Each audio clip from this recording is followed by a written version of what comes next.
Olá pessoal, aqui é Patrick Oliveira e esse é o nosso quarto vídeo do curso básico gratuito de Photoshop aqui no seu canal de treinamento. Hoje a gente vai falar sobre histograma. Até agora, no nosso curso básico, nós já aprendemos o layout do Photoshop, onde cada botão está, o que encontrar em cada menu. Aprendemos também como os layers funcionam e a relação entre eles. E por fim aprendemos a fazer seleção. Pois hoje a gente vai aprender a interpretar essa coisa importante que é o histograma. O histograma é esse gráfico que representa a foto de uma maneira intuitiva, mas que precisa de uma ajudinha. Vamos tentar entender o histograma. Ele representa pra gente todos os pixels da foto são separados. Os mais escuros ficam mais à esquerda, os mais claros ficam mais à direita e todos os outros são distribuídos por tom. Como assim? Por exemplo, essa foto é preta e branca. Eu tenho vestido e céu como regiões aparentemente as mais claras da foto e tenho, por exemplo, esse arbusto como as mais escuras. Se eu uso o laço para fazer a seleção do conteúdo do vestido, daquilo que eu já vejo que é bem claro, veja que o histograma representa para mim tudo do lado direito. Sim, porque o lado direito representa a região mais clara do histograma. Então é de se esperar que se eu seleciono o arbusto, ele vai ser representado do lado esquerdo. E é claro que eu tenho tons médios e regiões que têm tonalidade que não é nem mais clara nem mais escura e eles estão representados aqui no meio. Excelente! Então, em termos de representação, o histograma não oferece tanto desafio para quem já entendeu. Então, se eu faço um círculo nessa região aqui que é rica em regiões claras e escuras, é de se esperar que eu tenha uma distribuição bem uniforme pelo meu histograma. E assim por diante. E como que eu faço para entender esse histograma? Por exemplo, o que eu chamo de contraste? Vou dar um exemplo de aplicação direta do histograma. Contraste é uma situação em que eu percebo que o claro e o escuro são bem diferentes, são bem distintos. Que o escuro é bem escuro, que o claro é bem claro. Uma foto dessa, por exemplo. Não precisa ser um especialista para dizer que falta contraste, porque o rosto da moça, os olhos, o cabelo da moça, a roupa e tudo mais, tudo é claro, e o histograma representa isso bem. Se eu quisesse, então, aumentar o contraste dessa foto, que intervenção eu faria? Bom, para aumentar o contraste no Photoshop, a gente tem várias técnicas, e uma bem direta que usa o histograma está em imagem, ajuste, níveis, do inglês levels, cujo atalho é Command L no Mac ou Ctrl L no PC. Eu tenho o mesmo histograma lá de cima aqui embaixo, com a diferença que quando eu faço uma intervenção aqui embaixo, na mesma hora eu vejo lá em cima. O que acontece quando eu busco o meu slider do preto e trago ele para mais perto aqui do ponto mais escuro da foto?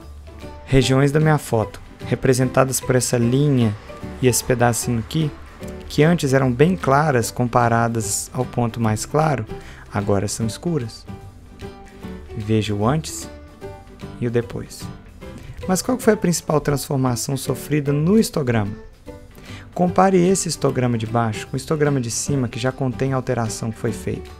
Veja como o histograma de cima se estende ao longo de todo o meu range tonal, de toda a minha capacidade tonal da foto.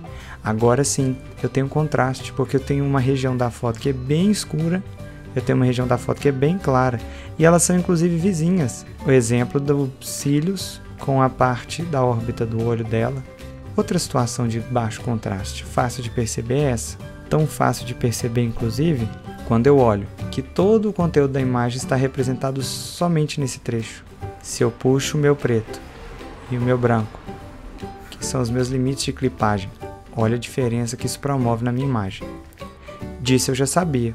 O que talvez eu não soubesse antes era que este efeito de estar a minha imagem original, que era esse pequeno morro, toda aumentada na horizontal, representa o que eu chamo de contraste.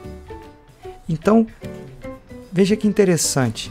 Nessa foto, como eu tenho uma visibilidade ruim, o primeiro plano está mais nítido e lá no fundo eu tenho uma névoa. Eu já fiz uma seleção dos 3 planos. Chamei de primeiro plano justamente esses prédios que estão na frente. Quando a gente olha para o histograma deles, estão relativamente bem distribuídos, embora, como esperado, nem atinjam os extremos do claro, nem os extremos do escuro. E eu até esperava que eles atingissem o extremo do claro, porque eu tenho regiões metálicas ou bem polidas que têm reflexo especular, deviam estar refletindo o céu quase tão claro como ele é. Mas mesmo assim bem distribuído, como eu disse.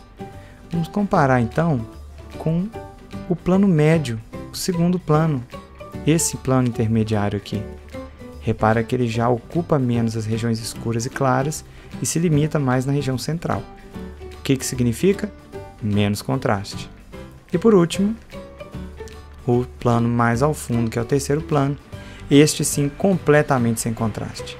Veja que ele realmente não visita regiões escuras, porque como a poeira e a foligem que está no ar reflete luz que vem de toda parte, então raramente você vê uma região escura que não foi contemplada por uma luz que foi desviada de outro lugar. Então as casas do fundo disputam esse espaço. Veja que quando eu chamo o histograma para o plano do fundo e faço uma limitação dessa forma, automaticamente eu tenho o plano de fundo parecendo ser recortado, parecendo uma montagem, bem mais nítido do que o primeiro plano. Então o histograma ele não só serve à análise, como também ajuda a balizar a intervenção.